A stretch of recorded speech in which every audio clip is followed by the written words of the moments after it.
दोस्तों आज की वीडियो बनाने का एक ही मकसद है। अभी मॉनसून शुरू हो गया है, घर की दीवारों में डैम्पनेस, पपड़ी, ये सब चीज़ें शुरू हो गई हैं। दीवारों पे crack, double AC block use करते हैं उनमें क्रैक आ जाते हैं।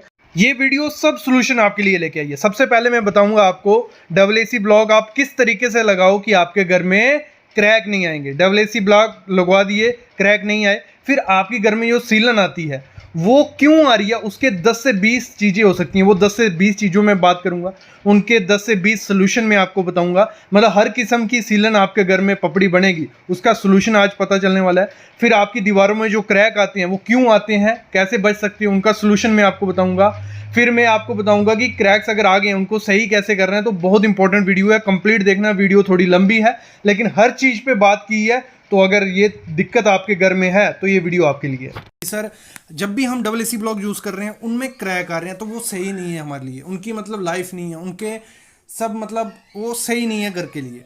तो आज उसी चीज़ को मैं क्लियर करूंगा, आज वही बताऊंगा कि किस वजह से आपके घर पे क्रैक आ रहे हैं। तो स्टार्ट करते हैं। सबसे पहली चीज़ क्या है, देखो मेन जो गलती की जाती है, क्या की जाती है, जब भी आप डबल एसी ब्लॉक लाते हो उनकी बनने की तारीख चेक करो कि वो बने कब है। मतलब अगर आप यूज़ करते हो 3-4 दिन पुराना डबल एसी ब्लॉक यूज़ करते हो तो उससे क्या होता है, ड्राई श्रिंकेज होती है दीवार में। अगर वो यूज़ कर लिया आपने जैसे आए तो उससे क्रैक पड़ने के चांसेस काफ़ी ज़्यादा होते हैं। तो हमेशा ध्यान रखना है जब भी आप डबल एसी ब्लॉक लाओ तो वो पुराने होने चाहिए, हफ्ता एक पुराने होने चाहिए।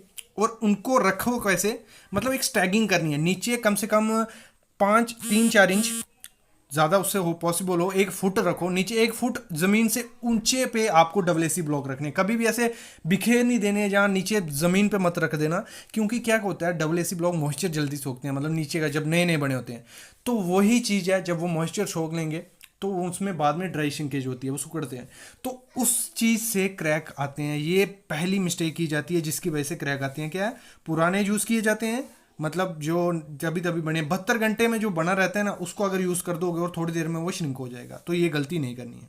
अगली चीज़ क्या करनी है, जब भी आप डबल एसी ब्लॉक लगाओ मतलब 6 लेयर उसकी डालनी है, मतलब 6 नग ही यूज़ करने हैं, 5 या 6, उससे ज़्यादा उसमें नहीं करने हैं।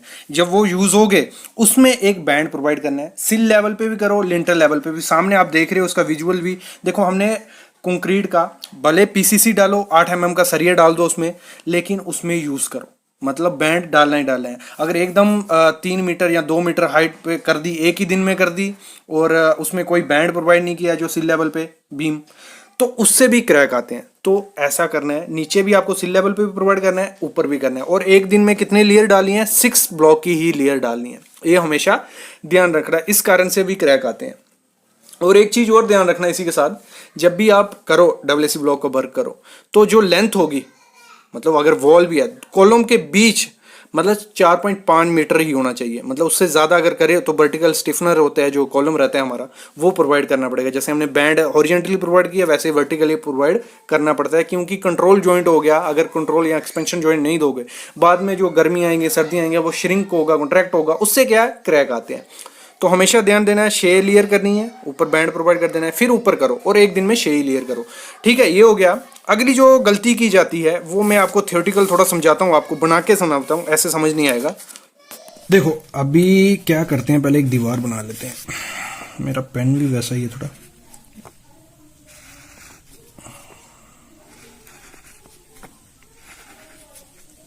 ये दीवार आ गई हमारी, मतलब ये ब्लॉक शो कर देते हैं।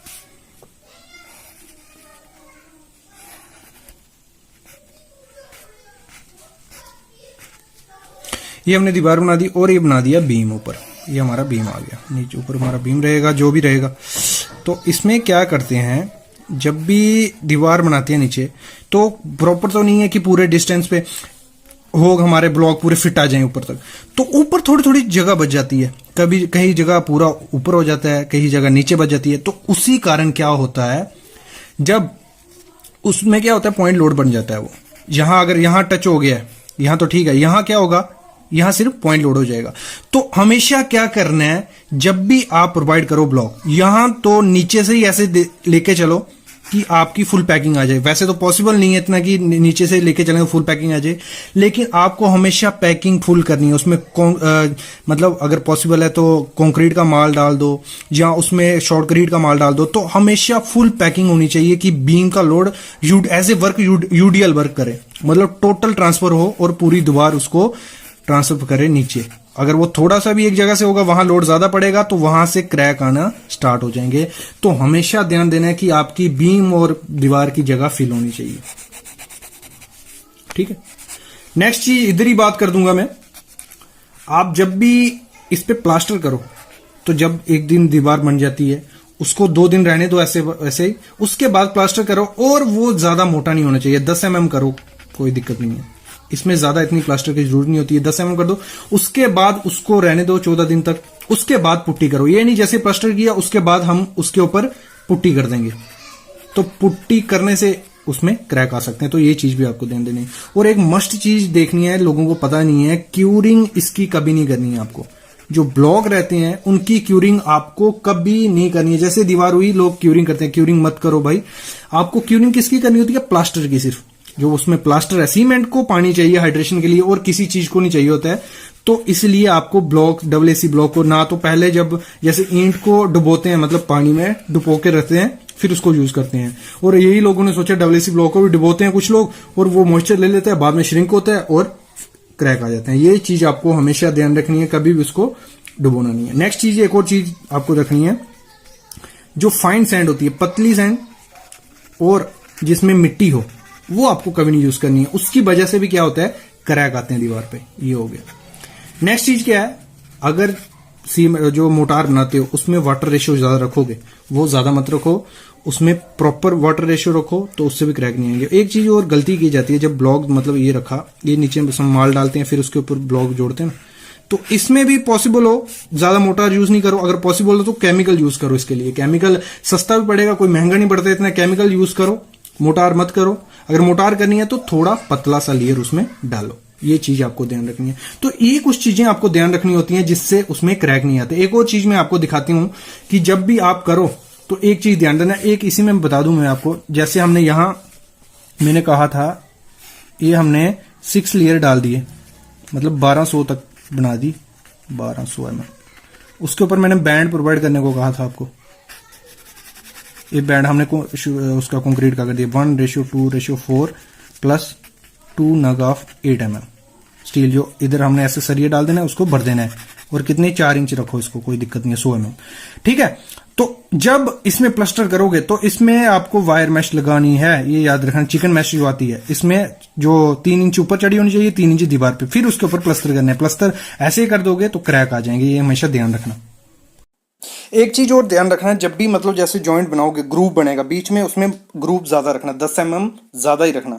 तो उससे क्या होगा, प्लास्टर को चिपकने की जगह मिलती है। तो हमेशा ये चीज ध्यान देनी है आपको कि जब भी ग्रूव रखो, बड़ा रखो, क्योंकि जब प्लास्टर करोगे अच्छे से जॉइंट बन जाएगा डब्ल्यूएसी ब्लॉक। और उसमें, और इसको मैं प्रेफर करता हूँ आपको यूज करो, इसमें कुछ खराब चीज नहीं है।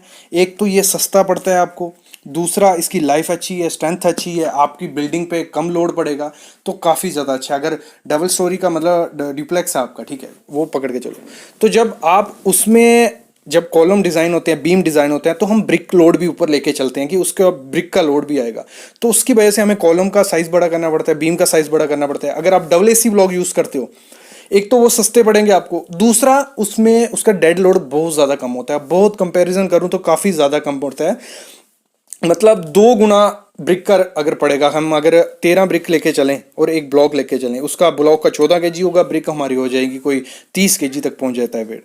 तो वो चीज़ आपको दिमाग में रख के चलनी है कि इससे आपका खर्चा भी कम होगा स्ट्रक्चर का, और ऐसे भी ब्लॉक लगाने में जो मिस्त्री लगेगा वो भी आपको अच्छा लगेगा। और एक चीज़ ध्यान देना, जब डब्ल्यूएसी ब्लॉक लो तो ग्रेड आते हैं उसमें, ग्रेड के हिसाब से। तो अगर आप 2nd grade 3rd grade use करते हो तो उससे भी क्रैक आते हैं, क्योंकि उसको अच्छे से पकाया नहीं जाता, उसको स्टीम में ऑटोक्लेव नहीं किया जाता है, तो उससे क्रैक आने के चांसेस होते हैं। तो हमेशा जब भी आप ब्लॉक लो तो एक तो उसकी जो स्पेसिफिकेशन देता है, कोटेशन देता है, जो आपका वेंडर होगा, देने वाला होगा, तो उसमें पढ़ लो कि उसकी स्ट्रेंथ प्रॉपर वे से है, मेंशन है नहीं है, या जो इसकी लाइफ पीरियड कितनी है, सब चीज़ें उसमें मेंशन की हुई होती हैं। आप वही चीज़ आपको देख के हमेशा लेनी है। और जो चीज़ें मैंने आपको बताई अगर आप ये फॉलो करते हो, पहले हमारी हो गई जैसे कि उसमें जो एज होनी चाहिए यूज़ करने की वो इतने दिन होनी चाहिए, उसको रखने का हमें एक कम से कम 1 फुट ऊपर रखना होना। दूसरी चीज़ जो बीम के नीचे जगह बचती है उसको पैकिंग डाल देनी है, और एक दिन में हमने 6 लड़ डालने हैं जिससे ऊपर बैंड डालना है, और जहाँ क्यूरिंग इसकी नहीं करनी है। ये बेसिक चीज़ें आप फॉलो करोगे तो गारंटी आपके जो डब्ल्यूसी ब्लॉक हो उसमें क्रैक नहीं आएगा। देखो सामने जो आपको दिख रही है उसे हम डैम्पनेस भी बोलते हैं, उसे हम पपड़ी भी बोलते हैं, उसे हम सीलन भी बोलते हैं। तो ये किस चीज़ का नतीजा है कि ये चीज़ें हो गई हैं दीवारों में? ये होते हैं डीपीसी। जब हम डीपीसी नहीं करते हैं फाउंडेशन में मोस्टली, तभी डैम्पनेस हमारी दीवारों पे देखी जाती है। और भी रीज़न हो सकते हैं डैम्पनेस के, वो आगे मैं बात करूँगा अभी। लेकिन जो ये सामने देख रहे हो आप, ये डैम्पनेस हुई है डीपीसी ना करने के कारण। इतनी बड़ी चीज़ हो सकती है अगर आप छोटी सी चीज़ डीपीसी नहीं करोगे, डैम्प प्रूफ कोर्स, तो ये चीज़ें हो जाएंगी आपकी दीवारों में, और धीरे धीरे जो दीवार होगी वो कमज़ोर पड़ती जाएगी और विद इन ईयर वो टूट भी सकती है। तो इसीलिए इम्पोर्टेंट कहा जाता है कि डीपीसी इम्पोर्टेंट क्यों है। जिन लोगों को डीपीसी के बारे में नहीं पता है मैं आगे क्लियर करूंगा, लेकिन ये सामने आप देख रहे हो डीपीसी के कारण हुआ है। अगर डीपीसी हम नहीं करेंगे दीवारों पे तो ये चीज़ें उसमें हो जाती हैं, और आगे जाके मैं आपको बताऊंगा भी हम कैसे इस चीज़ से बच सकते हैं। अगर ये प्लिंथ से मतलब डैम्पनेस आ रही है तो उससे कैसे हम निजात पा सकते हैं, और अगर ये पाइप से आ रही है, पाइप वगैरह से आ रही है या कैपिलरी एक्शन से आ रही है तो उससे कैसे छुटकारा पा सकते हैं, वो सब चीज़ें मैं आपको बताऊंगा। तो सबसे पहले मैं बता देता हूँ कि डीपीसी होने के कारण क्या क्या, एक तो ये हेल्थ पे भी आपकी इम्पैक्ट डाल सकता है। काफ़ी ज़्यादा बीमारियाँ, बैक्टीरिया इसमें होता है जिससे आपको बीमारियाँ लग सकती हैं, क्योंकि ये डैम्पनेस कोई अच्छी चीज़ नहीं है। तो ये तो एक तो मैं कहूँगा ये आनी नहीं चाहिए। पहले ये आपको मैं दिखा देता हूँ, एक साइड पे आया हूँ तो मैं दिखाई देता हूँ। ये जो डैम्पनेस है ये हुई है प्लिंथ बीम की वजह से।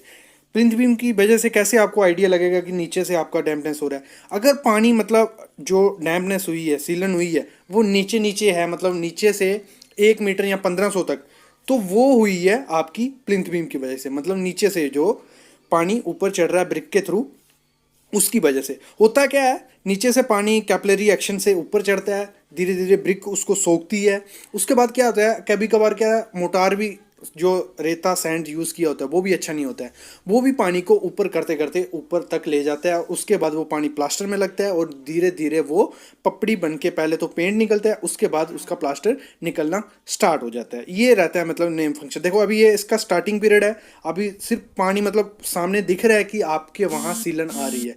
उसके बाद धीरे धीरे क्या होगा, ये पेंट उतरेगा। उसके बाद जो भी आगे प्रोसेस मैंने पहले दिखाया जिसमें से वो सीमेंट निकलने लग पड़े धीरे धीरे, वो सब होने लगता है। ये देखो सामने आप देख रहे हो अभी सिर्फ पेंट निकल रहा है। ये काफ़ी ज़्यादा ख़राब चीज़ है। इससे हम कैसे निजात पा सकते हैं वो मैं अभी क्लियर करता हूँ आपको। तो हम इसका थ्योरेटिकल पार्ट स्टार्ट करते हैं कि हमें क्या क्या मटेरियल प्रोवाइड करना चाहिए, क्या क्या चीज़ें, कैसे डीपीसी प्रोवाइड करनी चाहिए। दो चीज़ें आज मैं आपको बताऊंगा, एक डीपीसी, डीपीएम, ये दोनों चीज़ें मैं क्लियर करूंगा सब। और एक चीज़ जरूर बताऊंगा, सब लोग एक गलती करते हैं इसको छुपाने के लिए, उससे वो कम नहीं होती है, ज़्यादा ही होती है। वे मैं वीडियो के एंड में आपको बताता हूँ। पहले हम इसका थ्योरेटिकल पार्ट स्टार्ट करते हैं जिसमें मैं आपको क्लियर करता हूँ सब चीज़ें इसकी। स्टार्ट करता हूँ अपना थ्योरेटिकल पार्ट। देखो इसमें क्या है, मैंने पहले एक आपको दिखा दूँ है क्या। ये है हमारा प्लिंथ बीम, एग्जाम्पल ले लिया। हमारा प्लिंथ बीम जैसे रहता है, हमारा प्लिंथ बीम के ऊपर हो जाती है हमारी ब्रिक वर्क। अगर एक सिंपल एग्जांपल लें, हमारी डैम्पनेस आ रही है जहाँ जिस एरिया में, ये प्लिंथ बीम आ गया, और उधर क्या किया जाता है, सीधा प्लिंथ बीम होके ब्रिक वर्क स्टार्ट कर दिया जाता है।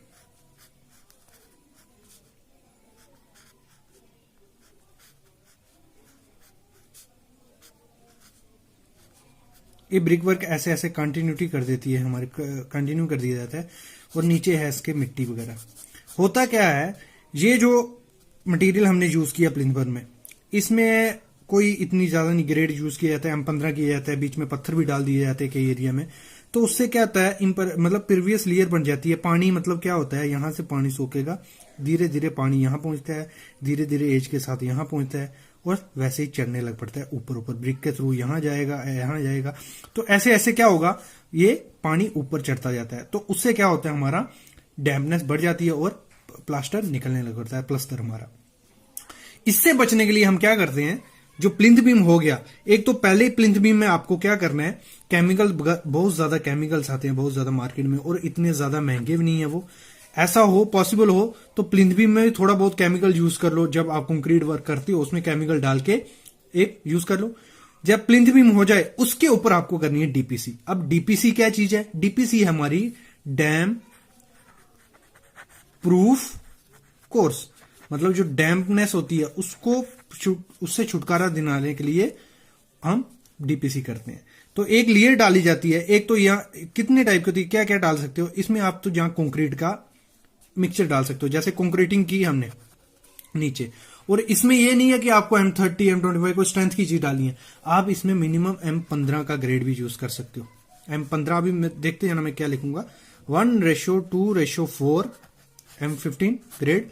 इसके ये हो गए, एक सीमेंट का ग्रेड, दूसरा सैंड, 4 एग्रीगेट, ये रेशो आ गए हमारे, ठीक है। और इसकी थिकनेस कितनी रखनी है? कोई ज्यादा थिकनेस नहीं रखनी है आपको थिकनेस रखनी है 50 mm से 75 mm, इतनी थिकनेस होगी बहुत है। मतलब 2 इंच से 3 इंच आप रखो, कोई दिक्कत नहीं है। ज्यादा रखोगे कोई दिक्कत नहीं है, लेकिन क्यों कॉस्ट बढ़ानी है अपने स्ट्रक्चर की, तो हम इतनी रखेंगे, कोई दिक्कत नहीं है इसमें। ये हो गया हमारा सिंपल फंडा, मतलब ना इतना महंगा ना कुछ करना पड़ा। पूरा टोटल जो प्लिंथ बीम आपने प्लिंथ डाला है, मतलब ये पूरा घर का आपका प्लिंथ है, तो सब पे आपको इतना एक लेयर कर देनी है। मतलब जहां जहां मिट्टी से टच होता है या किसी मटेरियल से आपका प्लिंथ या कुछ दीवार टच होती है, वहां आपको ये चीज कर देनी है। ये हो गया एक निजात, मतलब इससे हमें एक चीज। दूसरा मटेरियल क्या यूज कर सकते हो आप? अच्छा, मतलब इसमें भी क्या होता है, चांसेस होते हैं अगर अच्छे से कंक्रीटिंग नहीं की, मतलब ये लेयर डीपीसी की नहीं डाली, तो इसमें आपका क्या पानी फिर भी चढ़ सकता है, ठीक है। कई बोलते हैं कि हमने सर डीपीसी की भी हुई थी फिर भी हमारा चल रहा है, तो वो आपने जब सुपरविजन अच्छे से नहीं की होगी या मटेरियल अच्छा यूज नहीं किया होगा, तो उससे भी हो सकता है। अगर सैंड अच्छी नहीं होगी तो वो भी पानी सोख के ऊपर चढ़ा सकती है ब्रिक वर्क में। इसको छोड़ के आप एक सस्ता मटेरियल और चूज कर सकते हो, बिटुमिन जो आती है, मतलब लुक जिसको बोलते हैं, बिटुमिन एस्फाल्ट। इसको प्लस सैंड दोनों को मिक्स करके गर्म करनी है, उसमें सैंड मिक्स करके एक लेयर डाल देनी है पूरे में, जहां जहां प्लिंथ है ना उस पर एक लेयर डाल देनी है। कितनी? 2 इंच की। वो भी एक अच्छा काम करती है अगर आपने बिटुमिन की एक लेयर डाली हुई है। नेक्स्ट चीज क्या है देखो, फिर आती है एक बिटुमिन शीट जो मार्केट में आपको मिल जाएगी, 6 mm में आती है, वो 6 mm थिकनेस होती है उसकी, वो पूरी में डाल दो, वो भी एक अच्छा काम करेगी अगर आपने बिटुमिन शीट डाली है। फिर एक एल्युमिनियम और स्टील, उसकी एल्युमिनियम कॉपर वगैरह इनकी शीटें आती हैं 3 mm की, ये डाल दो, वो भी अच्छी है। मतलब ये आपका अच्छा काम करेंगी अगर आप ये चीज यूज करते हो। और मैं आपको प्रेफर क्या करता हूं, यही यूज करो, कंक्रीट M15 का ग्रेड, महंगा, इसमें कोई महंगा नहीं होगा। ये शीटें यूज करोगे ये थोड़ा महंगा पड़ जाता है काम, तो ये यूज करो, लेकिन इसमें क्या कर दो, ऐड केमिकल। जब ये कंक्रीट आप बनाओगे उसमें केमिकल ऐड कर दो। काफी कंपनी का आता है, डॉक्टर फिक्सिट का आता है, सिक्का का आता है, इवन फॉसरॉक का आता है। काफी कंपनीज हैं जो केमिकल प्रोवाइड करती हैं, वाटर प्रूफिंग केमिकल, वो इसमें मिक्स कर लो, उसके बाद डीपीसी कर लो। और ये जरूरी चीज है डीपीसी आपको, ठीक है, ये कर लो तो आपकी जो डैम्पनेस की चांसेस होंगे वो काफी ज्यादा कम हो जाएंगे, ठीक है। अभी एक चीज और करनी है आपने, जब आपने मतलब ये प्लिंथ बीम कर लिया, आपका एक घर बन गया, ठीक है, ये आपका घर आ गया, मैं एग्जांपल ले रहा हूं, और ये मिट्टी आ गई, ये घर है आपका, ये इतना, ये देखो। तो जब आपका हो जाए तो इधर आपको प्लिंथ प्रोटेक्शन भी प्रोवाइड करनी है। प्लिंथ प्रोटेक्शन की वजह से भी काफी चांसेस होते हैं आपका पानी पेनिट्रेट कर जाता है, तो प्लिंथ प्रोटेक्शन पर आप वीडियो देख सकते हो, प्लेलिस्ट में है मेरी। तो आपको घर के चारों तरफ आपको प्लिंथ प्रोटेक्शन भी करनी होती है, इसके लिए वीडियो देखो। अभी मैं आपको अच्छे से बता नहीं पाऊंगा, अगर चलो ऊपर से हम दिखा देता हूं, अभी बता रहा हूं। तो ये घर है आपका, ये प्लान ऊपर से देख रहे हो आप, ये आपका एरिया खत्म हो गया घर का, मतलब यहां आपका घर है। तो जो प्लिंथ प्रोटेक्शन होगी वो क्या होगा, यहां इतने एरिया में थोड़ा आगे निकाल के ऐसे ऐसे चारों तरफ कोई 1-1 फुट आपको मतलब वो कर देना है पीसीसी। तो उससे क्या होगा, पानी अंदर पेनिट्रेट नहीं करेगा और डैम्पनेस होने के या सेटलमेंट होने के चांसेस कम हो जाते हैं। और जैसे मैंने अभी बताया था कि मैं एक चीज आपको बताने वाला हूं, एक मिस्टेक करते हैं घर पे सब लोग डैम्पनेस को हटाने के लिए, तो उसको मैं बता देता हूं आपको। किया क्या जाता है, देखो उसको डैम्पनेस को छुपाने के लिए या हटाने के लिए बोलते हैं कि नीचे जहाँ तक डैम्पनेस आ रही है 1 मीटर या 1500 तक, वहाँ क्या करते हैं, टाइलिंग कर देते हैं। मतलब जैसे आप सामने देख रहे हो, यहाँ किया क्या गया है कि यहाँ यहाँ नीचे में डैम्पनेस आ रही थी, तो उसको छुपाने के लिए या बोलने के लिए, हटाने के लिए टाइलिंग वर्क कर लिया। लेकिन टाइलिंग वर्क से होता क्या है, वो उस एरिया में डैम्पनेस नहीं दिखेगी, वो धीरे धीरे क्या करेगी, ऊपर चढ़ जाएगी। और जैसे आप सामने देख रहे हो, नीचे से डैम्पनेस नीचे खत्म हो गई है, मतलब टाइलिंग में कुछ नहीं दिख रहा है, लेकिन ऊपर डैम्पनेस चढ़ गई है। और ऊपर नहीं चढ़ेगी तो दूसरी तरफ, मतलब दीवार के दूसरी तरफ वो दिखना स्टार्ट हो जाएगी। तो ये एक सोल्यूशन नहीं है। अगर सोच रहे हो कि हम उसमें टाइलिंग कर देंगे, मतलब टाइल लगा देंगे तो उससे हमारी डैम्पनेस रुक जाएगी, तो ये एक सोल्यूशन नहीं है डैम्पनेस रोकने का। इसको रोकने का एक ही सोल्यूशन है, अगर बॉटम से वो आ रही है तो ग्राउटिंग करो। अगर एरिया पता होगा कि यहाँ से डैम्पनेस आ रही है, वहाँ हम ग्राउटिंग करेंगे तो वो एरिया चांसेस हैं रुक जाएंगे। लेकिन प्लिंथ बीम से जो डैम्पनेस ऊपर आती है उसके रुकने के चांसेस बहुत ज़्यादा कम होते हैं। तो इसीलिए मैं बोलता हूँ पहले ही सबको क्या कर देना है, डैम्पनेस करनी ही करनी है। जहाँ भी घर बनाओगे वहाँ डैम्पनेस करना ही करना। एक तो मैंने कहा था कि प्लिंथ बीम से हमारी डैम्पनेस होती है। दूसरी चीज़ क्या होती है, देखो सामने क्या हुआ है, जो पाइपिंग है, जो पाइप लीक करेगी, अगर ऊपर में आपको दिख रही है कि नीचे से कुछ डैम्पनेस नहीं है, ऊपर से डैम्पनेस आ रही है, तो इट मीन आपका जो डैम्पनेस है वो पाइप लीक हो रही है। कहीं रेन वाटर पाइप हो सकती है, जहाँ पाइप कोई भी लीक होगी तो उससे भी डैम्पनेस हो सकती है। जहाँ तो आपके छत से पानी पेनिट्रेट करके भी डैम्पनेस हो सकती है। तो इससे छुटकारा कैसे हम पाए, इसमें मेरी 3-4 वीडियो आ चुकी हैं पहले। लेकिन आज की वीडियो मेरा बनाने का एक ही मन था कि मेरे को कमेंट आ रहे थे कि सर हमारे घर पे सीलन आ रही है, हम उस पर क्या करें। उनमें से कुछ कमेंट ऐसे थे जिनमें कह रहे थे कि सर टाइल लगा देते हैं, उससे हमारी सीलन रुकेगी कि नहीं रुकेगी। तो आज का वीडियो उसी पे हमारा कि टाइल से सीलन रुकती है कि नहीं रुकती है, इसको सही करने का तरीका क्या है, सब मैं आज बात करूंगा आपसे। तो सबसे पहले हम बात करते हैं कि सीलन रुकती है टाइल से कि नहीं रुकती। सामने आप देख रहे हो, एक हमारा क्लाइंट था, उसने बिना पूछे हमसे टाइल लगा दी नीचे।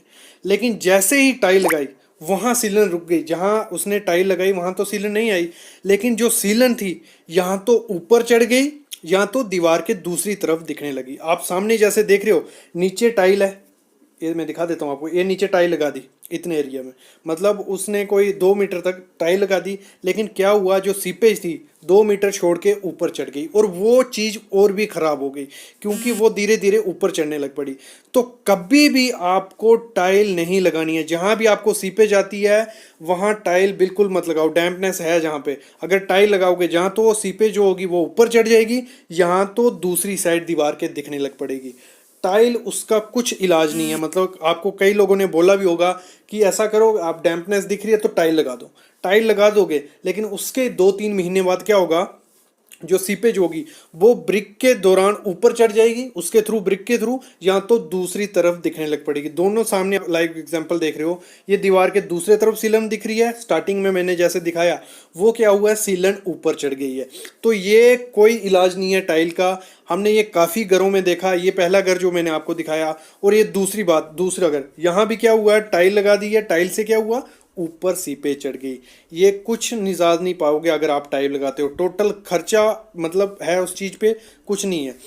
और देखो डैम्पनेस को एक ही तरीका है, आप जो नीचे ही रोक सकते हो। स्टार्टिंग जब कंस्ट्रक्शन करते हो घर का, तो एक तरीका है डीपीसी, डैम प्रूफ कोर्स। में काफ़ी टाइम हर वीडियो में आपके बोलता आ रहा हूँ कि डैम प्रूफ कोर्स प्रोवाइड करो अपने। जैसे आप प्लिंथ बीम डालते हो उसके ऊपर एक लेयर पड़ती है, वो मार्केट से भी आपको मिलती है।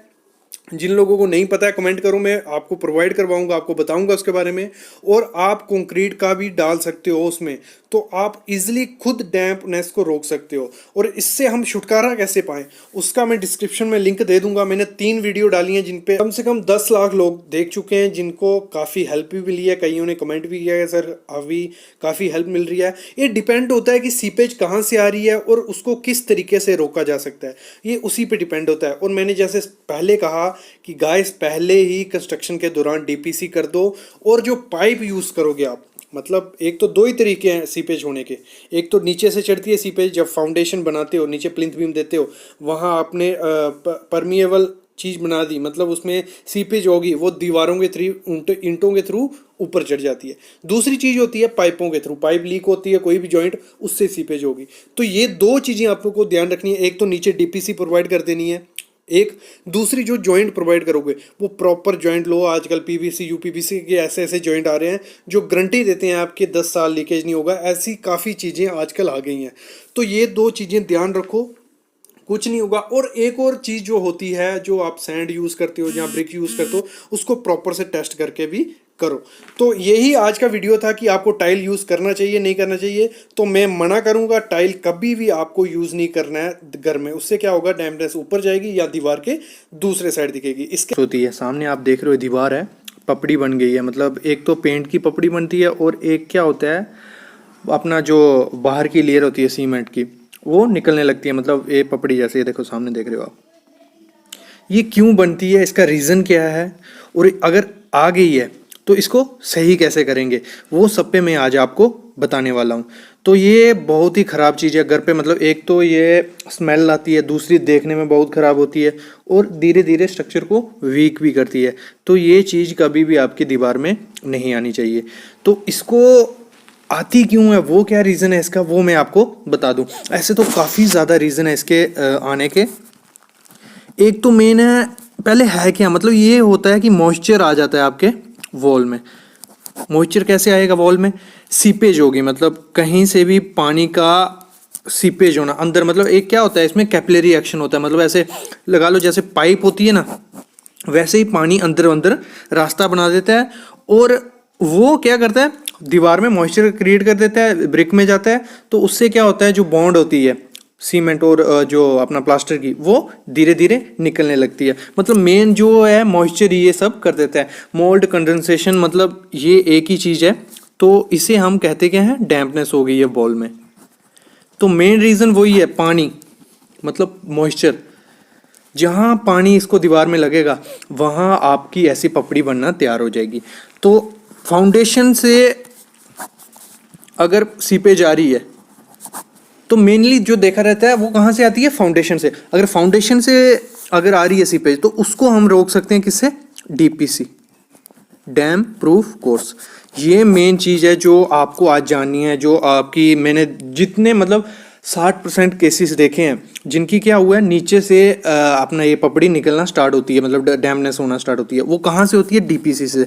प्रॉपर वे से डीपीसी नहीं करते हैं, या तो डीपीसी करते ही नहीं है, जहाँ प्रॉपर वे से डीपीसी नहीं करते हैं, और जहाँ तो उसमें क्या करते हैं, जो मटेरियल यूज़ करते हैं वो प्रॉपर नहीं होता है। और तीसरी चीज़ क्या होती है, उसकी थिकनेस, और डीपीसी की थिकनेस प्रॉपर से नहीं प्रोवाइड करते हैं। तो ये काफ़ी बड़ा रीज़न है डैम्पनेस का गांव में या शहर के जो भी कर रहे हैं। सामने आप देख रहे हो धीरे धीरे ऐसे ये पपड़ी निकलती रहेगी। तो आपको ध्यान रखना है। पहले मैं फाउंडेशन के लिए ही बता देता हूँ, बाकी रीज़न मैं आपको बाद में बताता हूँ। तो डीपीसी का आपको ध्यान रखना है कि आपको प्लिंथ के ऊपर डीपीसी प्रोवाइड करनी ही करनी है। ये आपको हमेशा ध्यान रखना। कहीं भी घर बनाओ, आपकी सॉइल अच्छी है, जहाँ नीचे पानी नहीं है, लेकिन आपको डीपीसी की लेयर देनी देनी है, नहीं तो आपको ये पपड़ी देखनी पड़ेगी। और डीपीसी में क्या चीज़ आपको देखनी है, जो उसकी थिकनेस रखनी है 50 mm से 150 mm तक आपको प्रोवाइड करनी है। और जो उसमें मटेरियल भी यूज़ करना है वो 1:2:4 से कम आपको प्रोवाइड करना ही नहीं है। और उसमें क्या करना है, आपको डॉक्टर फिक्सिट का जो वाटर प्रूफ एक केमिकल आता है वो आपको उसमें डाल देना है। तो उसके आपके ये पपड़ी निकलने के, सीपेज के चांसेस नीचे से फाउंडेशन से बहुत ज़्यादा कम हो जाएंगे। और हमेशा ध्यान रखना, कोई भी वुड या जो कोई भी स्टील या कुछ भी मतलब एक्सपोज नहीं हो। डीपीसी आपकी ऐसी होनी चाहिए कि नीचे आपकी ब्रिक, डीपीसी से नीचे ब्रिक आपकी लगे नहीं। तो ये चीज़ आपको ध्यान रखनी है। ये हो गया हमारा डीपीसी का। तो डीपीसी पे मैं अलग सी वीडियो लाऊंगा आपको, लेकिन थोड़ा बहुत मैंने अभी बता दिया। दूसरा रीज़न जो रहता है इसका डैम्पनेस का, वो रहता है कि अंदर आपने पाइप इसमें डाली होती हैं पानी के लिए। तो क्या होता है, वो अगर आपने पीवीसी वगैरह की पाइप डाली है तो उसमें चांसेस कम होते हैं। लेकिन हमारी जो ये जीआई की पाइप्स रहती हैं लोहे की, तो इसमें क्या होता है, थोड़ी टाइम बाद लीकेज स्टार्ट हो जाती है। इसके जॉइंट्स जो होते हैं क्रोजन पकड़ लेते हैं और लीकेज स्टार्ट हो जाती है। उससे भी बड़े चांसेस होते हैं कि हमारी क्या होता है, डैम्पनेस, पानी लीक होता है और दीवारों में पानी लगता है तो वो ख़राब करने लगता है और नीचे धीरे धीरे पेंट निकलता है और वो पपड़ी बन के गिरने लग पड़ता है। ये भी बड़े केसेस देखे गए हैं। और जहाँ तो पानी मतलब कहीं से छत से लीकेज हो रहा है। और एक चीज़ आपको ध्यान रखनी है, अगर ऊपर में आपकी छत में, रूफ में सीलिंग ये दिख रही है, तो वो रीज़न क्या है, यहाँ तो पेंट पुराना है, वो भी मेन रीज़न होता है कि अच्छा बॉन्ड नहीं बना है, पहला पुट्टी नहीं की है जहाँ जो भी है। तो दूसरा रीज़न क्या रहता है, आपने जब स्लैब की तो कोल्ड जॉइंट उसमें बने हुए हैं, मतलब ऐसे छोड़ छोड़ के आपने किया और बीच में क्या जगह रह गई, उसमें से क्या पानी लीकेज होता है, रेन वाटर या टंकी ओवरफ्लो हो गई, तो उससे भी ज़्यादा चांसेस रहते हैं डैम्पनेस के। तो ये हो गए रीज़न, ऐसे तो काफ़ी रीज़न हो गए, लेकिन मैंने ये मेन रीज़न आपको बताया। मेन रीज़न क्या है, वाटर सीपेज हो रहा है, उसकी वजह से आपकी पपड़ी निकल रही है, ठीक है, ये मेन रीज़न है। और इसको अभी सही करने के तरीके क्या हैं, इसको सही करने के तरीके काफ़ी ज़्यादा तरीके हैं, लेकिन क्या एक इसमें अफवाह है कि यहाँ पे आपकी डैम्पनेस हो रही है, वहाँ टाइल लगा दोगे तो क्या होगा, वहाँ डैम्पनेस रुक जाएगी, ऐसा कुछ नहीं है। जैसे ही आप वहाँ टाइल लगाओगे तो जो डैम्पनेस होगी, पानी तो आपका आना ही है नीचे से, नीचे तो आपने कुछ किया नहीं, और अभी आप नीचे कर भी नहीं सकते अगर प्लिंथ लेवल में आपने डीपीसी नहीं प्रोवाइड की है। तो क्या होगा, जहाँ जहाँ टाइल लगा दी वहाँ आपको डैम्पनेस नहीं दिखेगी, क्या होगा, उसका एक्शन ऊपर हो जाएगा, मतलब ऊपर ऊपर बढ़ती जाएगी, या वो दूसरी साइड आपको दिखने लग पड़ेगी, मतलब वो ऐसे नहीं रुक सकती। बहुत मुश्किल तरीका है डैम्पनेस को रोकने का। तो एक जो अगर बाहर में आपको पता चल गया कि यहाँ से सीपेज हो रही है, वहाँ से आप ग्राउटिंग कर लो, इपॉक्सी कर लो, तो वो पानी रुक जाएगा, वहाँ बाहर नहीं जाएगा। दूसरा है, अगर बाहर में आपकी पपड़ी है, मतलब बाहर से पानी लग रहा है, जहाँ एक रीज़न और रहता है इसका होने का, सैंड आपने प्रॉपर यूज़ नहीं की है अच्छी जो, तो वो भी रीज़न होता है। जहाँ मिक्स रेशो यूज़ की है उसमें सीमेंट अच्छे से नहीं डाला है, तो वो चांसेस भी हो सकता है। तो इसको सही करने का तरीका क्या है, मैं ऐसे काफ़ी तरीके हैं। एक क्या करते हैं, मतलब उसको साफ़ करके अच्छे से, और उसमें इसमें एक पॉलीथीन का शीट लगा देते हैं, उसके ऊपर केमिकल लगा के उसको फिर वाइट सीमेंट मार के पेंट कर देते हैं। ये तरीका नहीं, मैं एक तरीका आपको बताता हूँ। डॉक्टर फिक्सिट के 2 केमिकल आते हैं, ऐसे एक कंपनी वे है एक्वाटेक, ठीक है, वो क्या करती है, आपका ये कॉन्ट्रैक्ट ले लेगी, वो अपने हिसाब से कर देगी। आप अगर उसका फ़ोन नंबर या उसका लिंक चाहिए मेरे को बता सकते हो। दूसरा क्या है, डॉक्टर फिक्सिट का मैं बोलता हूँ सबसे सस्ता और टिकाऊ तरीका क्या है, डॉक्टर फिक्सिस के 2 आते हैं, सुपर लेटेक्स और डैम्प गार्ड।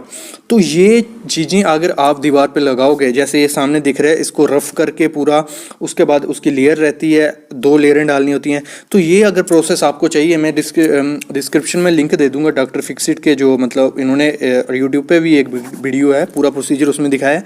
प्रोसीजर फॉलो भी कर सकते हो, या आप खुद लेके वो मटेरियल लगा सकते हो, कोई ज़्यादा मुश्किल तरीका नहीं है, काफ़ी सस्ता पड़ेगा। वॉल डैम्पनेस पे तो इस पे एक वीडियो मेरी पहले आ चुकी है, उसमें मैंने बताया था रीज़न क्या होते हैं, क्यों डैम्पनेस आती है। आज मैं बताने वाला हूँ इस एक ऐसा तरीका जिसे 100% गारंटी देता हूँ मैं, आपकी डैम्पनेस हट जाएगी, गारंटी है। और उसका मैं रेट भी बताऊंगा कि पर स्क्वायर फीट रेट कितना पड़ता है, पर स्क्वायर मीटर रेट कितना पड़ता है, सब मैं बताने वाला हूँ। और ये भी बताऊंगा कि आपको मटेरियल कौन कौन सा चाहिए, कहाँ से आपको मटेरियल मिलेगा, वो सब मैं आज आपको बताने वाला हूँ। तो सबसे पहले चैनल को सब्सक्राइब कर लो, शेयर कर लो और लाइक करो वीडियोस को जो आपको पसंद आती हैं। तो स्टार्ट करता हूँ आज का टॉपिक में। तो सामने आप देख रहे हो डैम्पनेस। तो डैम्पनेस 3-4 किस्म की होती है, मतलब 3-4 किस्म से होती है। एक तो नीचे से सीपेज होगी, उससे डैम्पनेस होती है। एक तो जो मॉइस्चर लेगी, दीवारें होती है, बाहर की बारिश पड़ रही है, वो मॉइस्चर दीवारें ले लेती हैं, एक ये होगी। दूसरी होता है जो पाइप वगैरह अंदर हैं, तो वो जॉइंट उनके टूट गए हैं, तो उससे भी क्या होती है, लीकेज होती है और सीपेज होके मतलब डैम्पनेस बाहर दिखती है। उससे क्या होता है, ये सामने आप जैसे देख रहे हो, पपड़ी निकलने लग पड़ती है, और ये बहुत ख़राब दिखती है, और हेल्थ के लिए भी ख़राब है, और ऐसे भी काफ़ी ख़राब है। और चौथी जगह होता है कि टेरेस से नीचे आती है डैम्पनेस। देखो, अगर पाइप वाली है तो आप जो वहाँ से तोड़ के जॉइंट निकाल के वो पाइप ठीक करके आपकी डैम्पनेस रुक जाएगी। दूसरी चीज़ है, अगर टेरेस से आ रही है, वहाँ भी आप ग्राउटिंग करोगे, आपको पता चलेगा यहाँ से लीकेज हो रही है, उधर ग्राउट निप्पल ग्राउट करके करोगे, वो हो जाती है। लेकिन जो नीचे से डैम्पनेस आती है वो रोकना बहुत मुश्किल हो जाता है। तो मेरी वीडियो आज उसी पे है कि उसको कैसे रोकोगे आप। नीचे से सीपेज हो रही है, मुश्किल है रोकना। प्रोसेस आ गए हैं अभी ग्राउटिंग के, और भी काफ़ी प्रोसेस हैं, लेकिन काफ़ी टफ है उसको रोकना। उसका मैं एक ऐसा प्रोसीजर बताऊंगा जिससे आपकी 100 मैं गारंटी देता हूँ आपकी डैम्पनेस ख़त्म हो जाएगी। तो मेरी आज की वीडियो है जो मतलब नीचे क्या होता है, डीपीसी नहीं की होती। डीपीसी में मेरी पहली वीडियो है। डीपीसी नहीं करोगे तो नीचे से डैम्पनेस आना ही आना गारंटी है। तो उसको अगर वो डैम्पनेस आ गई है, पुरानी डैम्पनेस है, घर में बड़े दिनों से ख़राब पड़ा हुआ है, मतलब प्लास्टर हर बार निकल जाता है, तो उसको सही करने का क्या तरीका है वो मैं आपको अच्छे से बताता हूँ। मतलब पूरा थ्योरेटिकल में बना के सब रखा है मैंने, सब रेडी है, मैं आपको वैसे दिखाता जाऊंगा और प्रोसीजर बताता जाऊंगा। तो स्टार्ट करता हूँ मैं अपना जो मेरा थ्योरेटिकल पार्ट मैंने बनाया पूरा प्रोसीजर आपके लिए। तो सबसे पहले क्या है, जो डैम्पनेस है ना, मतलब उसको लोग कहते हैं कि कैंसर के तरह है, मतलब कि खत्म करोगे भी तो नहीं होती है, लेकिन मैं एक ऐसा प्रोसीजर लेके आया हूं जिससे डैम्पनेस गारंटी है चली जाएगी, गारंटी देता हूं। ठीक है, तो स्टार्ट करता हूं। सबसे पहले एक एग्जांपल देख लो आप। ये हमारी एक वॉल है, मतलब मैं एक वॉल का बनाया हुआ है, ये वॉल है, तो इसमें हमारी डैम्पनेस हुई है, ये यहां से डैम्पनेस हुई है, तो ये वॉल में डैम्पनेस है, इसको सही करना है। तो उसके लिए क्या प्रोसीजर है, सबसे पहले हम स्टार्ट करते हैं। हमारा जो मटेरियल यूज होगा वो डॉक्टर फिक्सिट का मैं यूज कर रहा हूं। जरूरी नहीं है आप डॉक्टर फिक्सिट का यूज करो, एशियन पेंट का भी आता है, काफी ज्यादा कंपनीज है जो प्रोवाइड करती हैं, जो मैं मटेरियल आगे बताऊंगा सब। और ये मटेरियल आपको हमारी वेबसाइट civilsitevisit.com पे भी मिल जाएगा। ठीक है, तो उसका लिंक मैं डिस्क्रिप्शन में दे दूंगा। तो पहले मैं प्रोसीजर की बात करता हूं। सबसे पहले क्या करना है, जहां आपकी डैम्पनेस है, ठीक है, एक तो रीजन ढूंढ लेना है कि पाइप वाइप से तो लीक नहीं हो रहा या कुछ और नहीं। अगर वो सीपेज से हो रहा है, मतलब आपको दिख रहा नहीं है कि पाइप नहीं है उस एरिया में, फिर भी डैम्पनेस हो रही है, तो मतलब वो नीचे से आ रहा है, प्लिंथ बीम होगा ना जो आपका, उससे चढ़ रहा है पानी पर। ठीक है, और ईंटें क्या करती है, पानी सोखती हैं और वो आगे प्लास्टर को देके आपकी पपड़ी बन जाती है। तो सबसे पहले क्या ढूंढ रही है, डैम्पनेस है कहां। डैम्पनेस मिल गई, ये देखो ये हमारी दीवार थी और डैम्पनेस हमें ये एरिया में मिल गई। ठीक है, डैम्पनेस मिल गई। अभी दूसरी चीज क्या करनी है, ये हो गया हमारा पहला स्टेप। दूसरा स्टेप है आपको जहां डैम्पनेस होगी ना, वहां से 100 mm चारों तरफ छोड़ देना है, मतलब 4-4 इंच चारों तरफ छोड़ देना है। मतलब बड़ा छोड़ना, मतलब अभी क्या करना है, दूसरा स्टेप है जो डैम्पनेस वाला एरिया उसको तोड़ देना, मतलब जो प्लास्टर लगा होगा, पेंट लगा होगा, पूरा निकाल देना है टोटल, मतलब पूरा खुरेद के वहां तक निकाल देना है जहां आपको देखा ब्रिक दिखेगी और जॉइंट होगा, मतलब जो प्लास्टर का, तो प्लास्टर के जॉइंट में थोड़ा थोड़ा वो भी खुरेद देना है, मतलब टोटल उस एरिया का प्लास्टर निकाल देना जहां डैम्पनेस होगी 100 mm एक्स्ट्रा लेके। ये दूसरा स्टेप था। तीसरा स्टेप क्या करना है, जो ब्रश होगा ना आपका, स्टील ब्रश रहता है, आपको साथ में पिक तस्वीरें दिखती जा रही होगी जो मैं बोलता जा रहा हूं। तो स्टील ब्रश से आपको पूरा रगड़ लेना है, उसको साफ कर देना है, टोटल लूज मटेरियल निकाल देना है। ये हो गया तीसरा स्टेप। चौथा स्टेप में क्या करना है, आपको थोड़ा उस एरिया में पानी डाल देना है, मतलब उसको अच्छे से धो लेना है, साफ कर लेना है और उसको 1 घंटे के लिए छोड़ देना है। ये हो गया हमारा चौथा स्टेप। अभी पांचवा स्टेप क्या कहता है, अभी आती है जो मेनली काम है, तो वो है हमारा, मैं यहां लिखता हूं लेटेक्स। ये एक केमिकल है। लेटेक्स होता क्या है वैसे, ये मतलब देखो आपने सफेद सफेद दूध देखा होगा, किसी पेड़ को आप काटोगे तो उसमें से सफेद दूध निकलता है, तो लेटेक्स वही चीज है। मतलब एक नेचुरल भी लेटेक्स बनता है और केमिकल भी। तो ये आता है डॉक्टर फिक्सिट का, इसका रेट पड़ता है 1 लीटर का 935 रुपया, कुछ ऐसे रेट है इसका। ठीक है, रेट की मैं बाद में बात करता हूं, सब बताऊंगा। वो लेना है, लेटेक्स लेना है, उसको उसमें क्या करना है, लेटेक्स और 1 litre latex plus 1.5 kg cement, इन दोनों का स्लरी बनाना है, घोल बनाना है, मतलब दोनों को अच्छा मिक्स करना है, 2 मिनट तक मिक्स करते रहना है। मिक्स कर लिया, अभी क्या करना है, जो ये दोनों का बनाया होगा, ये लेटेक्स और सीमेंट, तो आपको पता है लेटेक्स कहां से आएगा, वो मैं आपको आगे बताता हूं। तो इसको बना के आपने यहां मार देना है पेंट की तरह, एक लेयर, मतलब पहले मार लो हॉरिजेंटल ऐसे, ठीक है, मतलब ऐसे ऐसे ऐसे ऐसे मार दिया, एक कोट। अभी इसी का दूसरा कोट मारना है, वो कैसे मारना है, 90 डिग्री, मतलब ऐसे वर्टिकल, ऐसे ऐसे ऐसे ऐसे। ये हो गए एक, मतलब स्टेप नंबर 5 हमारा। अभी नेक्स्ट प्रोसीजर क्या करना है आपको, जब पहला कोट मारोगे उधर वेट करना है आपको, 4 से 6 घंटे आपको टच नहीं करना है। 4 से 6 घंटे के बाद दूसरा कोट मार देना है। दूसरा कोट हो गया जब, उसके बाद करना है आपको प्लास्टर, मतलब प्लास्टर तो करोगे ही, क्योंकि प्लास्टर खुरेद दिया तो उतने एरिया में प्लास्टर करना है। जब आप प्लास्टर करोगे तो प्लास्टर में एक चीज ध्यान रखनी है, क्या करना है,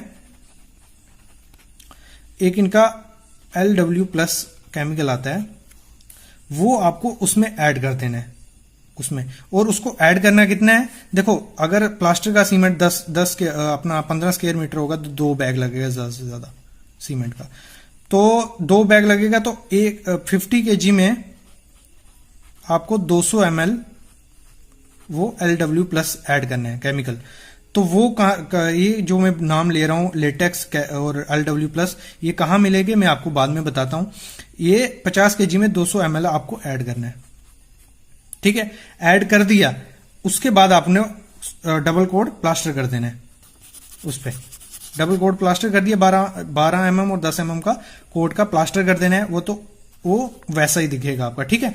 ये प्लास्टर जब कर लिया आपने तो उसमें आपका टोटल खर्चा कितना आएगा, मैंने जैसे बताया था स्टार्टिंग में, अगर आपको प्रोसीजर करना है तो टोटल खर्चा कितना आएगा, वो आएगा 450 रुपया पर स्क्वायर मीटर अगर डॉक्टर फिक्सिड का करते हो, ठीक है। ये प्रोसीजर करते हो अगर डॉक्टर फिक्सिड का केमिकल वगैरह यूज करते हो। इस रेट में मैंने लेबर ले ली है, टाइम ले लिया है, सब ले लिया, मतलब एक ये आपको 450 रुपये पर स्क्वायर मीटर पड़ेगा अगर खुद काम करोगे। मतलब एक हेल्पर ले लो, एक मिस्त्री हायर कर लो, बाकी प्रोसीजर आपको पता है, आपने सिर्फ काम करवाना है। और मटेरियल मैं आपको बता दूंगा कहां से मिलेगा। तो आपको 450 रुपया स्क्वायर मीटर पड़ेगा और 130 रुपया पर स्क्वायर फीट पड़ेगा ये। और इसकी डैम्पनेस आपकी मैं गारंटी देता हूं चली जाएगी, ठीक है। अभी प्लास्टर हो गया, अभी उसके बाद क्या, पुट्टी भी कर दो, पुट्टी प्लस पेंट। पुट्टी में भी जो लेटेक्स होगा जो पहले वाला, उसमें 50 kg के बैग में 5 लीटर लेटेक्स आपको ऐड करके फिर उसका पुट्टी मार देना है। उसके बाद वाटर प्रूफिंग पेंट मार दो। और ये मैं बोलता हूँ थोड़ा महंगा प्रोसेस है, लेकिन मैं गारंटी देता हूँ इसमें आपकी डैम्पनेस बिल्कुल ख़त्म हो जाएगी। ऐसे तो बहुत ज़्यादा प्रोसेस होते हैं जिससे मतलब पहले सिलिकॉन का लेयर मारते हैं, फिर पुट्टी मारते हैं, फिर वाटर प्रूफिंग पेंट मारते हैं, उससे भी चांसेस होते हैं कि ख़त्म हो जाएगा। लेकिन ये सबसे फायदेमंद आपका प्रोसेस है। और इसका मतलब क्या है आपका कि आपको लेटेक्स चाहिए, सीमेंट आपके पास अवेलेबल होता है, उसका पेंट बना के कोट मार देना है डबल कोट, उसके बाद प्लास्टर कर देना है वाटर प्रूफिंग एजेंट मिला के, और उसके बाद पुट्टी मार देनी है वाटर प्रूफिंग एजेंट मार के, फिर पेंट मार देना है। जैसे कि आप सामने मिट्टी देख रहे हो, तो आज का टॉपिक हमारा इसी मिट्टी पे ही है, जो हमारी कोहेसिव सॉइल होती है या एक्सपेंसिव सॉइल होती है। तो सिंपल भाषा में बोलूँगा, जिन लोगों को नहीं समझ आ रहा है, टेक्निकल वर्ड्स हैं, तो ब्लैक कॉटन सॉइल होती है जो हमारी, मतलब चिकनी मिट्टी, मतलब क्ले बोल लो। तो उसमें घर बनाने के बहुत दिक्कत आती है, और मेरे ख्याल में नहीं बनाना चाहिए। अगर यहाँ ब्लैक कॉटन सॉइल है वहाँ घर नहीं बनाओ। तो उसमें कौन सी फुटिंग आप बनाओ कि आपका घर सुरक्षित रहे। आपने क्या देखा होता है, घर की जो वॉल्स होती हैं उनमें क्रैक आए हुए होते हैं, मतलब नीचे से स्टार्ट होते हैं ऊपर तक क्रैक आए होते हैं। और मतलब इंडिया में ये 30% घर में देखा जाता है कि क्रैक्स क्रिएट हो गए होते हैं। ये क्यों हुए होते हैं, ये चांसेस होता है सेटलमेंट का। मतलब नीचे क्या होता है सेटलमेंट, अगर सिंपल भाषा में बोलूँ मैं, जो नीचे फाउंडेशन होती हैं वो बैठ जाती हैं। और रीज़न क्या होता है उनका बैठने का, उनका रीज़न है नीचे जो सॉइल है वो अच्छी नहीं है, मतलब वो कॉम्पैक्शन उसकी अच्छी नहीं है, उसकी बेरिंग कैपेसिटी अच्छी नहीं है। तो वैसे ही एक सॉइल है ब्लैक कॉटन सॉइल, जो 15% इंडिया के मतलब कई भाग में जो 15%, टोटल 100% में से 15% कौन सी है, ब्लैक कॉटन सॉइल। और वो बहुत मतलब अजीब सी सॉइल है। क्या है, जब उसको पानी मिलेगा वो स्वेल कर जाएगी, मतलब फूल जाएगी, और जब वो धूप पड़ेगी सूख के क्रैक पड़ जाएंगे। तो इससे इफेक्ट क्या होगा, आप फाउंडेशन बना दोगे, जब मतलब उसमें पानी घुसेगा वो बढ़ जाएगी, और जब गर्मी क्रिएट होगी तो वो बैठेगी। उससे क्या होगा, आपकी फाउंडेशन नीचे बैठेगी और दीवारों पे क्रैक आ जाएंगे। तो ये दिक्कत बहुत ज़्यादा देखी जाती है। तो ये इस दिक्कत से, और मतलब सेटलमेंट कहें तो कोई इतनी बड़ी समस्या नहीं है, थोड़ी बहुत सेटलमेंट अलाउड होती है। मतलब 1 इंच से 2 इंच तक चलता है। अगर इतनी सेटलमेंट नीचे होगी तो जो हमारे प्लिंथ बीम होगा, जहाँ फाउंडेशन होगी, वो बियर कर लेगी। लेकिन उससे ज़्यादा अगर वो हुई तो वो काफ़ी नुकसानदायक है, कि मतलब आपका घर कोलैप्स हो सकता है, और कोलैप्स होके नीचे गिर भी सकता है। ये मेनली समस्या देखी जाती है जो हमारे लोड बेरिंग स्ट्रक्चर होते हैं। मतलब लोड बेरिंग स्ट्रक्चर कहने का मतलब है, जैसे मतलब ब्रिक वर्क किया और सीधा ऊपर स्लैब दे दी, तो वो हो गए लोड बेरिंग स्ट्रक्चर हमारे। अगर कॉलम वगैरह करोगे तो उसमें ये समस्या कम देखी जाती है। अगर सीधा ब्रिक वर्क कर दोगे तो उसमें ये समस्या ज़्यादा देखी जाती है। तो इसका मतलब रीज़न क्या है, क्यों मतलब ये होता है? तो ये है इसका जो ब्लैक कॉटन सॉइल है उसका मैंने जो बताया आपको, मतलब श्रिंकेज प्रॉपर्टी है, जो स्वेल करने की प्रॉपर्टी है, उसकी वजह से क्या होता है, नीचे मतलब फाउंडेशन बैठ जाती है और ऊपर क्रैक क्रिएट हो जाते हैं। तो अगर आप कहो तो इससे बाहर निकलने का तरीका क्या है, वो भी मैं आज आपको बताने वाला हूँ। तो इसका सबसे अच्छा तरीका क्या है, फाउंडेशन। जो आपकी नीचे फाउंडेशन होती है, फुटिंग होगी जो, वो अगर आपने प्रॉपर वे से बनाई है तो आपके चांसेस फेल होने के काफ़ी ज़्यादा कम हो जाते हैं। तो दो टाइप की फुटिंग, ऐसे तो काफ़ी टाइप की आती हैं, लेकिन आप सिंपल घर बना रहे हो, ज़्यादा कॉस्टली नहीं करना है घर को, तो दो फुटिंग जो है, स्प्रेड फुटिंग और मैट फाउंडेशन जो हो गई, ये बेस्ट है। अगर आपको मतलब ब्लैक कॉटन सॉइल पे अगर आप घर बना रहे हो तो ये बेस्ट दो है। स्प्रेड फुटिंग अगर मैं आपको सिंपली वे से समझाऊँ क्या है, अगर आपकी कोई भी चीज़ है, मतलब अगर आप मिट्टी ले लो, उसमें आप उंगली घुसाओगे तो वो इजीली घुस जाएगी, ठीक है। और अगर आप पूरा हाथ उस पर रखोगे, दबाओगे, तो मतलब वो क्या होगा, स्प्रेड होगा, लेकिन आपका हाथ भी साथ साथ में दबता जाएगा। मतलब जितना एरिया होगा, सरफेस एरिया होगा चीज़ का, उतना चांसेस कम हो जाता है बैठने का, अंदर मतलब घुसने का। तो वही हो गया स्प्रेड फुटिंग। मतलब इन द सेंस कि जो आपकी वॉल है, अगर 230 की वॉल है तो आपकी फुटिंग का 1 मीटर साइज होगा, तो आपके चांसेस कम हो जाएंगे। बाकी वो डिपेंड करेगा आपकी डेप्थ पे। अगर डेप्थ की बात करूं मैं, तो डेप्थ आपको मतलब जोन 4 रहता है बेस्ट, मतलब जो कंस्ट्रक्शन के लिए बेस्ट है। इस पे वीडियो भी है, डिस्क्रिप्शन में लिंक दूंगा। जोन 4 पे अगर आपका घर बन रहा है तो वो सेटलमेंट के चांसेस ज़ीरो हो जाते हैं, मैं इतना कहूँगा आपको, ठीक है। और अगर कहूँ मैट फाउंडेशन, जैसे मैंने पहले बताया, दो था, स्प्रेड फुटिंग और मैट फाउंडेशन। तो मैट फाउंडेशन कौन सा हो गया, मतलब जितने एरिया में आपका घर आने वाला है, टोटल नीचे पीसीसी करके राफ्ट भर के उसके बाद उस पर स्ट्रक्चर बना लो, तो वो हो गया मैट फाउंडेशन। मतलब वो कॉस्टली हो गया थोड़ा, तो स्प्रेड फुटिंग बेस्ट है। मतलब हर इकोनॉमिक वे से देखें तो हर चीज़ से जो आपकी स्प्रेड फुटिंग वो बेस्ट है। अभी मैं जैसे बात कर रहा था कि डेप्थ कितनी होनी चाहिए। पहले तो जो ब्लैक कॉटन सॉइल है वो मतलब जितनी आप निकाल सको उतना बेटर है, क्योंकि अगर नीचे ब्लैक कॉटन सॉइल रहेगी तो काफ़ी ज़्यादा रिस्क रहता है उसका मतलब स्पेलिंग होने का। तो अगर उसकी आप ब्लैक कॉटन सॉइल निकाल दो तो आपको मिनिमम 1500 नीचे जाना ही जाना है। अगर आपकी ब्लैक कॉटन सॉइल अवेलेबल है उस जोन में, तो 1500 आपको नीचे जाना ही जाना है, और नीचे जाके आपको स्प्रेड फुटिंग देनी है। ये पहली कंडीशन है, ठीक है, 1500। और मैक्सिमम मतलब 2.5 मीटर, 1500 से 2.5 मीटर आप अगर जाओगे और स्प्रेड फुटिंग दोगे तो आपके चांसेस काफ़ी कम हो जाएंगे। आपके मतलब जो क्रैक्स आते हैं वो आपकी दीवारों पे नहीं दिखेंगे सेटलमेंट की वजह से, ठीक है। एक चीज़ ये हो गया। अभी दूसरा जो रहता है, मतलब एक आईएस कोड ने, हमें इंडिया स्टैंडर्ड कोड ने कहा है, एक फुटिंग अलग टाइप की फुटिंग होती है, जिसमें क्या होता है, देखो ब्लैक कॉटन सॉइल आप निकाल दोगे, ठीक है, मतलब उसको निकालना है, पहले 1500 तक आपने उसको निकाल दिया। उसके बाद क्या करते हैं, सैंड फिलिंग करनी है आपको 150 mm से 300 mm तक सैंड फिलिंग करनी है। उसके बाद करनी है पीसीसी। उसके बाद फुटिंग देके अगर आप स्ट्रक्चर खड़ा करते हो तो आपका मतलब structure as compare to simple, अगर आपने ऊपर से ही स्ट्रक्चर खड़ा कर दिया उससे आपको काफ़ी राहत मिलेगी। एक अलग टाइप की, मतलब एक डिफरेंट टाइप की फुटिंग होती है, जिसमें क्या होता है कि हमारा फुटिंग रहेगा जो, उसमें क्या करते हैं, एमएस पाइप इंसर्ट कर देते हैं, और नीचे वही प्रोसीजर रहता है, मिट्टी निकाल के सैंड फिलिंग करके वैसे, और एक पाइप इंसर्ट करते हैं फुटिंग में। उसमें क्या होता है, इन फ्यूचर अगर कभी बैठा तो उसमें क्या करते हैं, आप ग्राउट कर लो उस पाइप के थ्रू या कुछ भी, लेकिन ये पुराना तरीका है और मेरे हिसाब से ये तरीका बेटर नहीं है, क्योंकि ये फाउंडेशन को वीक करता है। एक वॉइड सा एरिया बन जाएगा, वो वीक करता है फाउंडेशन को, तो ये मैं आपको करने को नहीं बोलूँगा। तो नेक्स्ट जो एक आजकल यूज़ किया जा रहा है, जो मतलब स्टेबलाइजर, मतलब सॉइल को स्टेबल करने के लिए, तो अगर जो बेस्ट सॉइल रहती है 5 से 6 टन पर स्क्वायर मीटर जो बेयर कर लेगी, वो मतलब अच्छी सॉइल है, अच्छा है। अगर वो उतनी बेयरिंग कैपेसिटी होगी उसकी, तो वो स्ट्रक्चर को आपको बेयर कर लेगी। तो अभी मैं स्टेबलाइजर की बात कर रहा था, तो क्या करते हैं, जो सॉइल होती है कॉटन सॉइल, उसको क्या करते हैं, मतलब उसका एक हिस्सा जहाँ आपकी फाउंडेशन होगी उधर हिस्से से मिट्टी उठाएंगे, उसमें लाइम मिक्स करेंगे और उसको अच्छे से मिक्स करके थोड़े टाइम तक छोड़ देंगे और वो फिलिंग कर देंगे उसमें। तो ये एक अलग तरीका है। उसके बाद आप फुटिंग करोगे तो वो चांसेस कम हो जाते हैं। तो ऐसे ही काफ़ी और केमिकल चले हैं जिससे आप स्टेबलाइज कर सकते हो सॉइल को, लेकिन वो काफ़ी महंगे तरीके हो जाते हैं।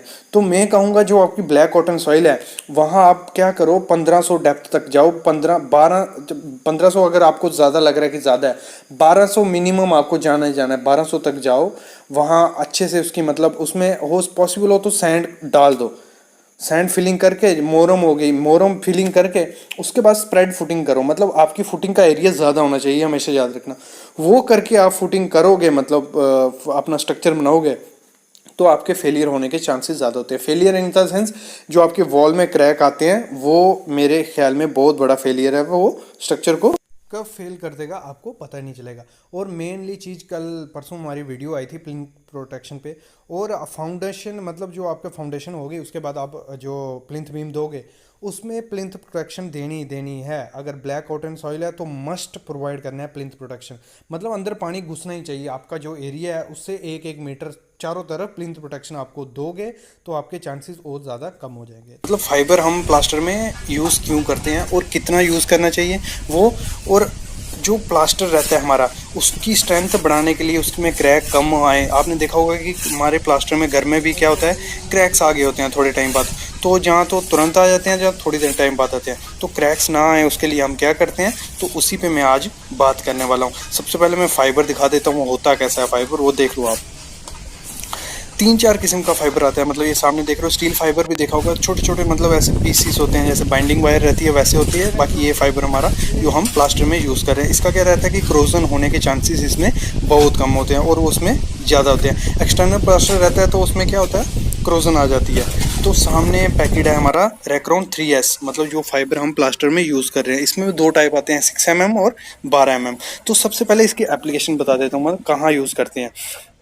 सबसे पहले क्या है कि हमारा जो प्लास्टर में हम मेनली इसको यूज़ करते हैं। दूसरा कंक्रीट में। कंक्रीट में क्यों, इसकी मतलब वर्केबिलिटी बढ़ाने में। अगर स्लम ज़्यादा आ रहा है उसमें आप रैक्रोन यूज़ कर सकते हो। कितना रैक्रोन यूज़ करना है उसमें, आपने 1 m³ में आपको 900 ग्राम रैक्रोन डालना होता है। ये हमेशा याद रखना, इतना फाइबर आप यूज़ कर सकते हो।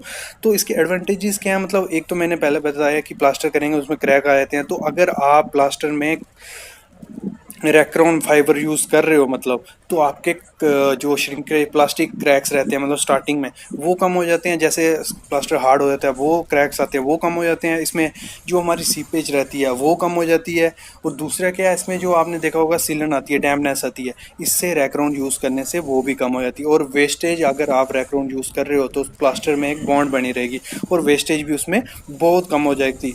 मतलब खर्चा ही, मतलब अगर आप रैक्रॉन यूज़ कर सकते हो तो आपका सीमेंट सैंड इस सब की मतलब रेशो कम कर सकते हो आप, तो बहुत फ़ायदेमंद है। और इसका डोसेज रेट क्या रहता है, मतलब आपको यूज़ कितना करना होता है। अगर कंक्रीट यूज़ कर रहे हो, जैसे मैंने पहले बताया, 900 ग्राम डालना है 1 m³ में, आपको 900 ग्राम फाइबर डालना है, 12 mm वाला, ठीक है।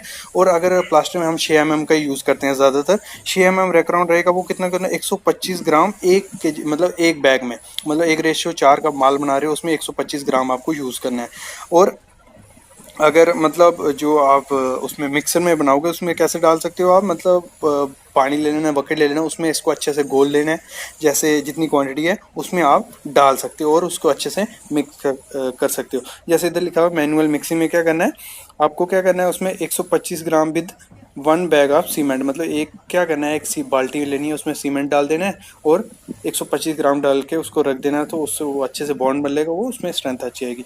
दूसरी चीज़ क्या है, मतलब इसको आप ऐसे मतलब कोई लोड बेरिंग चीज़ नहीं यूज़ कर सकते हो। और इंटरव्यू में एक क्वेश्चन भी पूछा जाता है कि जो हमारा ये होता है सेकेंडरी रीइंफोर्समेंट आप किसे बोलते हैं, तो इंटरव्यू में एक क्वेश्चन पूछा जाता है, तो उसको आप आंसर दे सकते हो। जो हमारा फाइबर रहता है जहाँ जो कुछ रीइंफोर्समेंट को छोड़ के दूसरी चीज़ करते हैं उसे हम सेकेंडरी रीइंफोर्समेंट बोलते हैं। और सामने देख रहे हो रेट कितना है हमारा, 340 रुपये, मतलब 250 से 300 में आपको ये मिल जाएगा। और सामने देख रहे हो हमारा जो दिया भी हुआ क्या है, the new generation secondary reinforcement material of construction industry. मतलब काफ़ी, अगर आप प्लास्टर में इसको यूज़ कर रहे हो ना तो आपका प्लास्टर की लाइफ दुगनी, मैं बोलता हूँ दुगनी लाइफ उसकी हो जाएगी। और इसकी मैंने आपको बता भी दिया, और यही आप ब्लॉग हमारे वेबसाइट पे पढ़ सकते हो, उसमें मैं टोटल दे दूंगा कि आपको कितना कितना यूज़ करना होता है। तो ये हमारा छोटा सा टॉपिक था, इंपॉर्टेंट टॉपिक था, तो चैनल को सब्सक्राइब करो। नेक्स्ट BBS पे टॉपिक लाने वाला हूँ मैं। Thank you.